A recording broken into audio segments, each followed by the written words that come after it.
Howdy folks, my name's Lynn Fairbanks, and in the next half hour I'm going to show you how to catch some fish in southeast Texas. We're going to start out today's show up on Sam Rayburn Reservoir. It's about 2.5 hours northeast of Houston, and it's consistently ranked as one of the top 3 black bass fisheries in the nation. The black bass are in the summertime pattern right now. It's July the 4th weekend, and they're going to be early in the morning. They're going to be in shallow water, but it's going to be shallow water that's somewhere close to some deep water. They're not going to be back on a flat. They're going to be close to some deep water. We're going to catch them on top waters, catch them in water that's 4, maybe 5 feet deep, but it's going to be close to water that's 10 or 12 feet deep. As the water warms up, the sun comes out, they're going to move out a little bit deeper. They're going to move into that 10 to 12 foot range, but they're going to be close to water that's maybe 20 or 25 feet deep. They're going to be around some type of vegetation. Sam Rayburn is blessed with a variety of vegetation in the water. There's lily pads, there's hydrilla, there's elodia, there's eelgrass, there's peppergrass, and those bass are going to be somewhere around some of that vegetation. We're going to start out this morning throwing topwater baits. I'm going to throw a chugger type bait just like this one right here to start out the morning early. If they're not hitting the topwaters, I'm going to go to the spinner bait pretty early. They're usually going to get off the topwater bait around 8 or 8:30 anyway, and we're going to throw a spinner bait over the tops of some of the shallower hydrilla out to maybe 10, 12 feet, and then when it really gets hot during the middle of the day, we're going to move out on the outside edges of the hydrilla in 17, 18, 20 feet deep, and we're going to throw something like a crankbait like this one right here.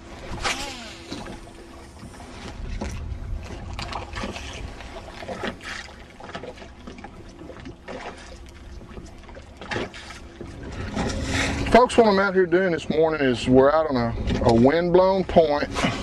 We're on not any place secret. We're on a little point kind of between Farmers Point and Powell Park Marina. It's just now about 6:35. We've got a little bit of cloud cover, and we're going to see if we can't catch some fish on this this Pop-R type bait. It's a chugger type bait. These wind-blown points like this are real good first thing in the morning because a lot of bait fish get blown up here. The wind's been blowing on this point all night, and a lot of people will avoid this because first thing in the morning they want to go someplace quiet. They want to get back in behind an island where the water's real slick and they can see their topwater bait work. But a lot of people make the mistake of getting in those quiet areas, and there's more fish out here. It's a little bit more difficult to fish. You know, I'm going to get a backlash every once in a while. Casts aren't going to be as long, but it's really productive if you get out here. You can catch some fish in behind some of the islands up in the coves where it's a lot calmer, but we're able to catch a bigger fish out here.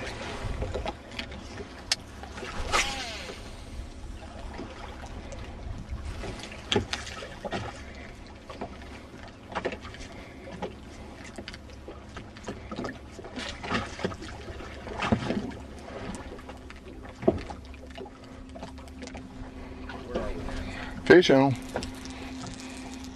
Little bitty fish. I mean little bitty fish.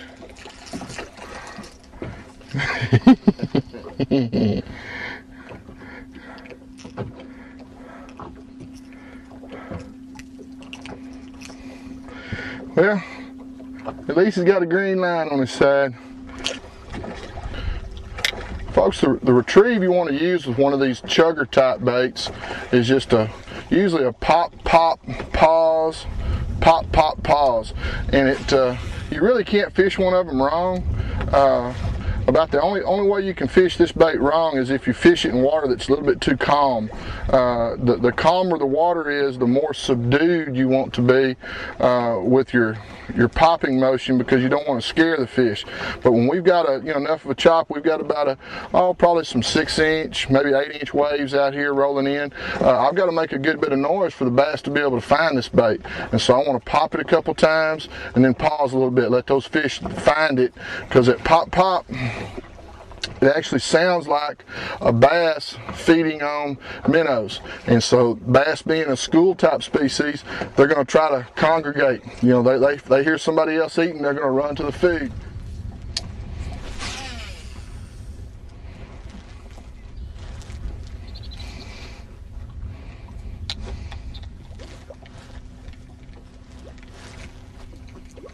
There's one.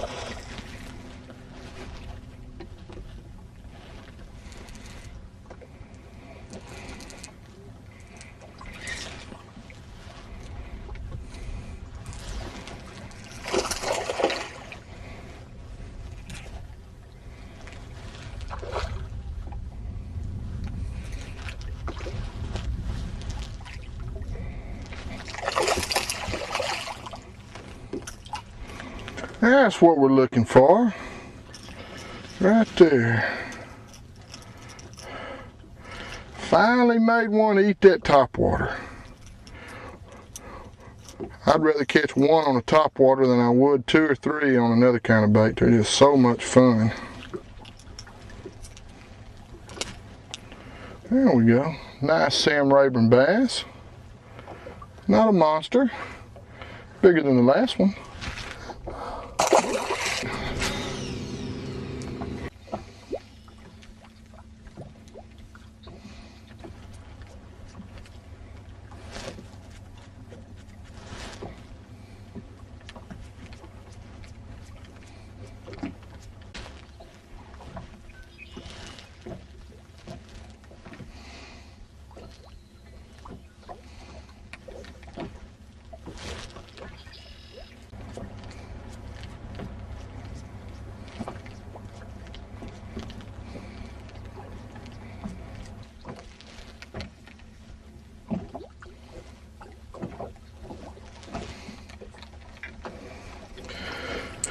Well, it's about 20 minutes till 9, a little after 8:30. We've still got a little bit of haze, so there may still be a little bit of topwater bite, but I've kind of given up on it. I'm up on a kind of a big hump out here. It's a flat that's 8, 10, 12 feet all the way around, kind of. Then right on top of it, which is right here where we're at, there's a finger of grass of hydrilla growing on top of it. Bottom comes up to about 7.5, 8 feet, and the hydrilla's grown up about 3 or 4 feet off the bottom. And then on a couple of sides over here, it's got a pretty steep drop off. And almost anywhere that you find hydrilla growing, any lake anywhere in the nation where there's 3, 4, 5 feet of water over the top of that hydrilla, there's going to be some fish cruising over the top of that hydrilla and feeding. And that's what we're looking for right now with this spinnerbait, is just kind of casting a long ways, reeling over the top of this hydrilla, trying to catch some of those fish that are just cruising and feeding over the top of that hydrilla.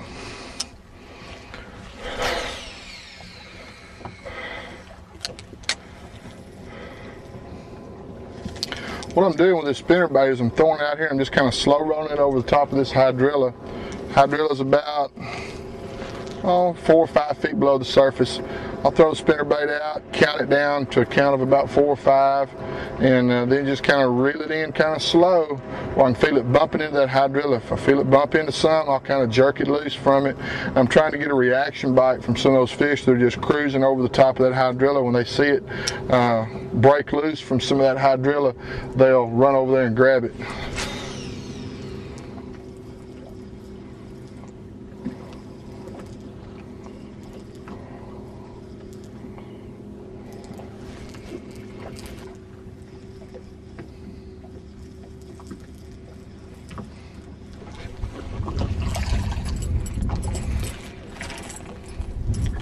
There's one that wanted to grab that spinnerbait. Bit it right here at the boat.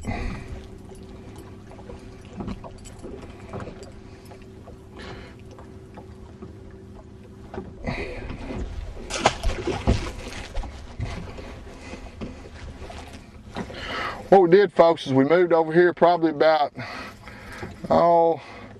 150 yards from where we caught that last fish. That last fish was kind of out in the middle of the flat.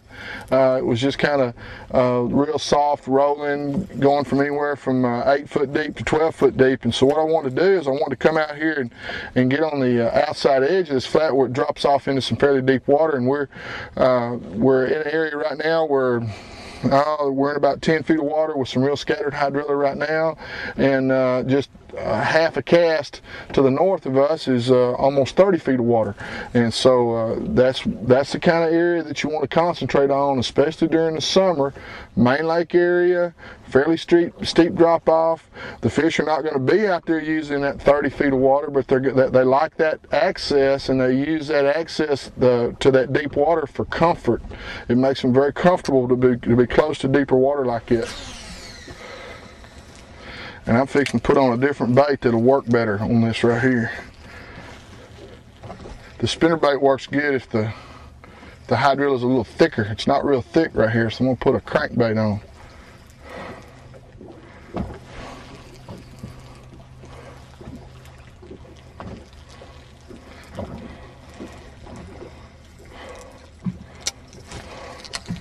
gonna keep my spinnerbait tied on, but I'm gonna put a crankbait on so I can have it too.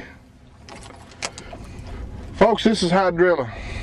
This is probably the primary fish holding cover on Sam Rayburn and Toledo Bend and Lake Fork and most of the lakes in this area that hold any kind of vegetation. This is the primary vegetation that the fish hold on, and that's what we're looking for.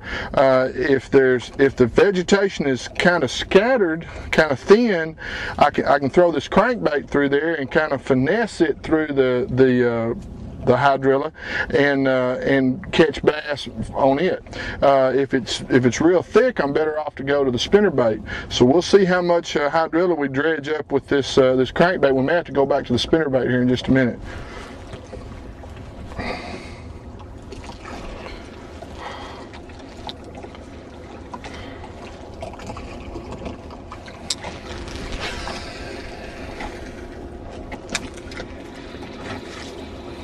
Fish on. Oh, it's a little spot. Caught that little spot out here on this crankbait. There he is. Now see? Folks, this is a black bass, but he's not a largemouth black bass. He's a Kentucky spotted bass. One of the ways I know it is from his coloration. See how wide his belly is and how distinct that his lateral line is, the green line on him? But then another way, the way to tell for sure, is when you can open up his mouth and feel in there on his tongue. And he'll have some little tooth patches on his tongue that feel like sandpaper. Let's review the lures that were used today. A topwater plug was worked along the shallows just after sunrise. A spinnerbait was worked along the tops of hydrilla beds later in the day. And a crankbait was worked along the edges of the hydrilla beds in slightly deeper water.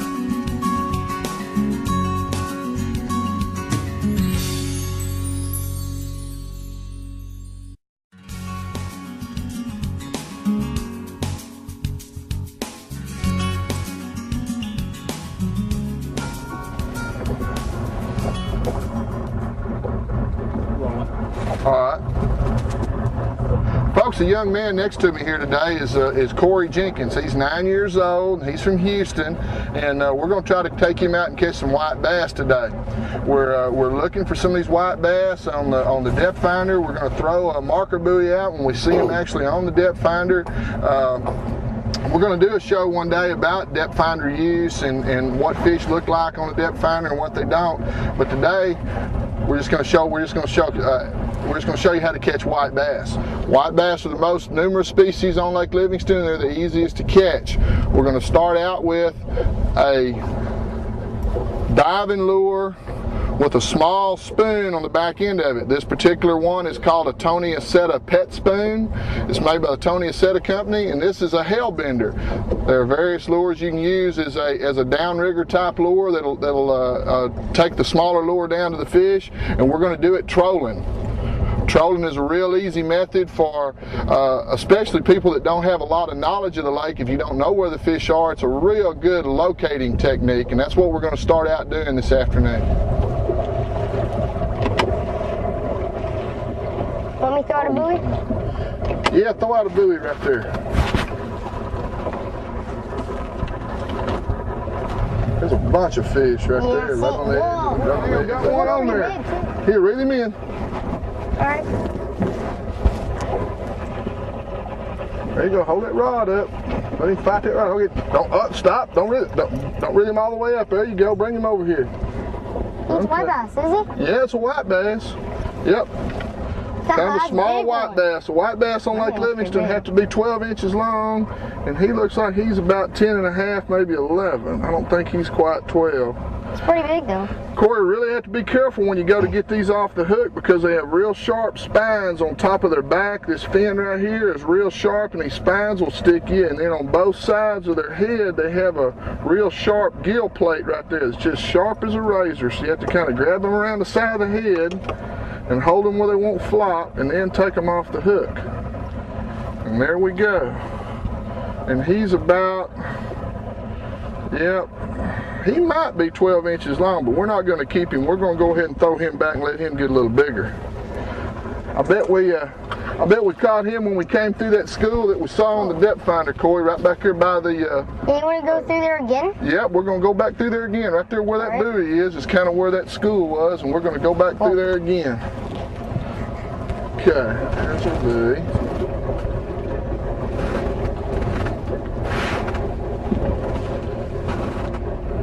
We see that same bunch of fish there again, Corey. We're going to go ahead and stop and throw out a jigging spoon for them. Yeah, there's some of them right there. Yeah, that's a nice size fish. Yep. Yeah, I bet we catch one. Oh, there's one right there. There you go, Corey. See him moving that pole? Can you get it? There you go. All right, hang on to it. Yeah, I can feel him. Okay. Right when we got by the buoy. Yep, bring him on in. I can still see him moving your pole. Yep. Still hitting it, but yeah, there he is. Yep. Yeah, he's still pulling on it. Bring him on in. Oh! He got off. He got off. He got off. Right here at the boat, he got off. Man. Okay. Well, we got two there in one spot. We don't want to keep trolling through them because eventually we'll kind of spook the school. We showed that school there on the depth finder pretty good, so we'll stop here and use that jigging spoon some. Okay. Okay. Okay. We got hit. Got a hit? We'll get it. Yeah, fellas. Boom, boom. Didn't get it though. I think. No, he didn't get it.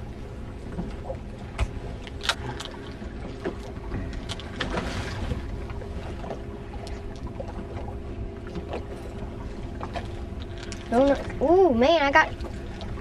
You hit one? I think I got one. It's a baby, but they're hitting it a lot. I just can't get on to check. No. They're hitting it like crazy. I had one hit then too, Corey. Yeah, they're hitting a whole lot. There you go, right there. Just I about love perfect. this. They're hitting it when it goes down, just like so they. Just like I said, huh? Every single time I jerk it up, it goes boom. Yep. I feel it. Yep. When it's going back down is when they'll hit it. They'll bump it. Oh, God. There you go. All right, right here at the boat. There. Oh, yeah. That was fun. Look at I was that. just bringing straight up and I caught him. Yeah. Oh, he came off. Watch out. Don't let him fin you. He's got he's pretty nice. them sharp fins on him. Let's see. Okay, here. Hold your pole. Okay. What a deal. I think he's going to be a little bit short, but we'll put him on the board here and measure him. He's got to be 12 inches long on Lake Livingston. See if I A can lot catch of the other lakes in the state, he's only got to be 10 inches long, but Lake Livingston, he's got to be 12. Let's see if he'll make it. No, he's about 11 and a half, so he's not going to make it. When you're measuring those fish. Oh, I think did you get one? Uh-oh. No, here, reel this in for him. I got a fish on there. All right. No, I'll just hang bottom. Here you go, reel it in. Okay. When you're measuring fish, folks, in the state of Texas, you close their mouth. Good. You close their mouth and you pinch their tail together, make them as long as they can possibly be, and then all they have to do is just touch the line. And he's got to be 12. You can see he's only 11 and a half, so we're going to throw him back. Oh! Got another one. Oh, it's a striper. It's a striper. Oh! It was a striper. It looked like a striper. I thought it was. It was a striper. There you go. All right, I could see Corey. the stripes and I thought it was a striper. Yep. Oh, there he is right here. Whoa. Oh, that one's done. All right, there you go. I need to touch the That's okay. You're fine. You're fine. Just reel him in. Oh, you Be want easy on him. He's fine. He can run under the boat. Oh, he's a nice one. Yep. I think that's a keeper there. Good He's job. nice and fat. Yep. See. That's one way. Here, reel mine in. Catching him like crazy. Yep. See, that's one way of telling for sure that was the lure that he wanted. See how he ate it all the way down in his mouth. Can't even hardly see the lure. And see, I still hadn't had any on that chartreuse one, so I'm gonna have to take it off if I have time. If I can keep from unhooking fish that you've caught, maybe I can put a white one on my rod. I think this one's a keeper, Corey.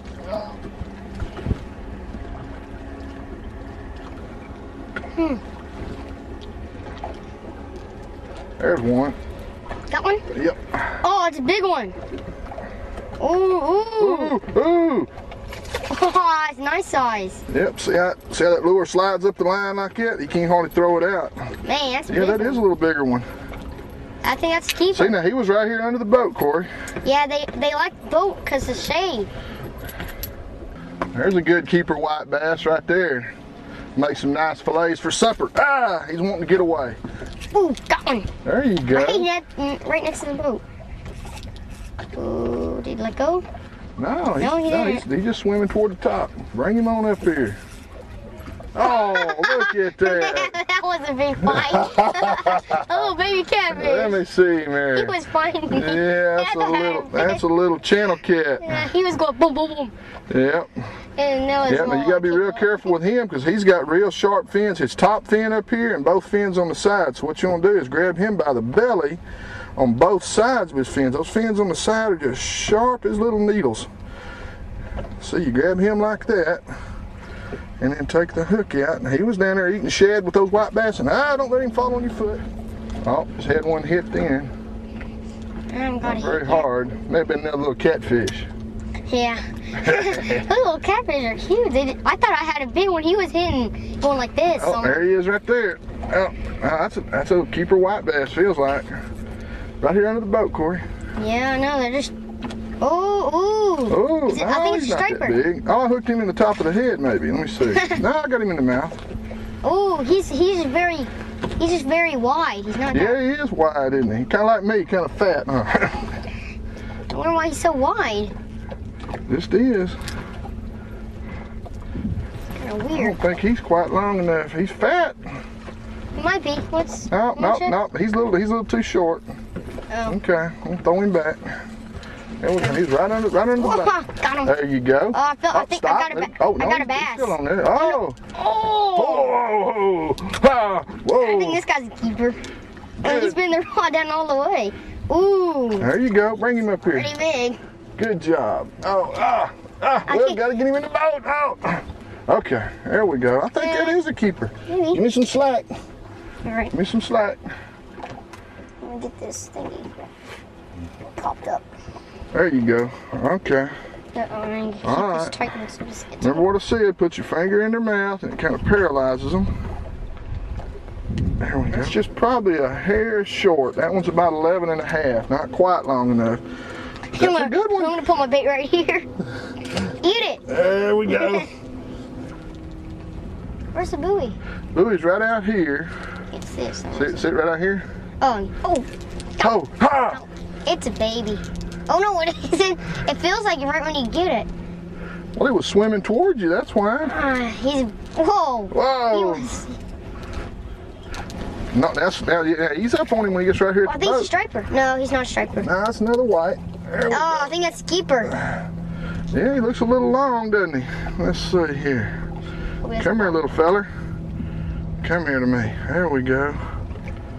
Alright, let's see. Nope, he's just a little bit short too. Not much. Well, he's close enough. I need to put him on the board. Yeah, I'll get it. Short. Yeah, he's 12 and a half or Yeah, about 11 and a half. Okay. Maybe one more. Throw him back. There we go. Folks, the lures we used to catch those white bass this afternoon were a lead spoon. This particular brand is a Charlie slab. This size is the 1 ounce model, I believe. It's a little bit smaller one, and that's the one that Corey was catching most of the fish on. They make them in a rainbow of colors. I usually just only carry 2 colors, either the chartreuse or the white.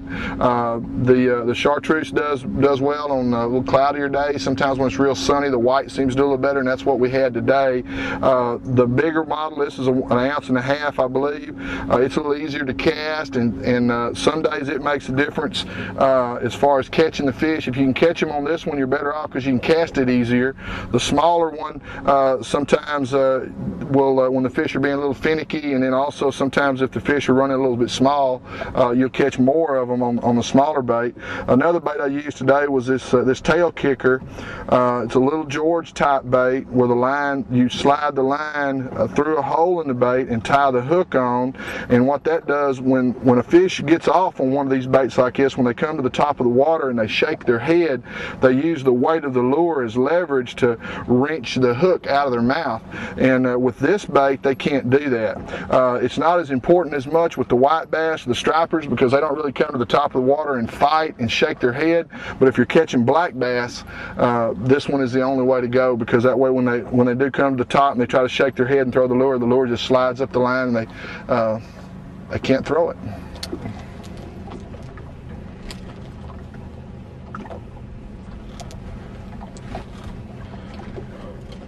Corey, have you had a good time? Mm-hmm. Well, good. That's what it's all about. It's going out and having a good time. Even if we didn't catch any fish, we can still go have a good time. I guess we've been out here about 2.5 hours now. How many do you think we've caught?